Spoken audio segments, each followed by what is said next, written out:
Imeya yethe kuKhansela Cyril Xaba inxusa zonke izakhamuzi ezinezikweletu zangaphambili kuka-31 January 2025 ukuba zisebenzise uhlelo losizo lwezikweleti. Khokha u50% wesikweleti sakho. Umasipala uzobe sewesula ingxenye esele. Amakhasimende angeke akwazi ukukhokha le mali iyisamba avumelekile ukuthi akhokhe kancane kancane inqobo nje uma kuzoshaya umhla ka-31 January 2026 eseqedile ukukhokha.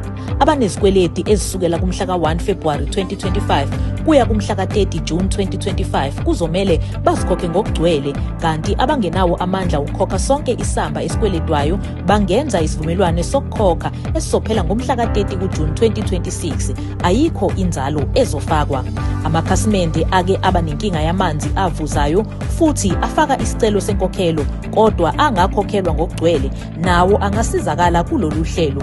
Lolu hlelo ligcina ngomhla ka-31 January 2026 futhi umasipala ungawanqamula amasevisi kulabo abangakhokhile. Izakhamizi ezishiyelwe ngabantu abangasekho imizi nazo zingakwazi ukwesulelwa izikweletu eziphathelene naleyo mizi. Vakashela esikhungweni sikasizakala esiseduzane nawe ukuze uthole kabanzi.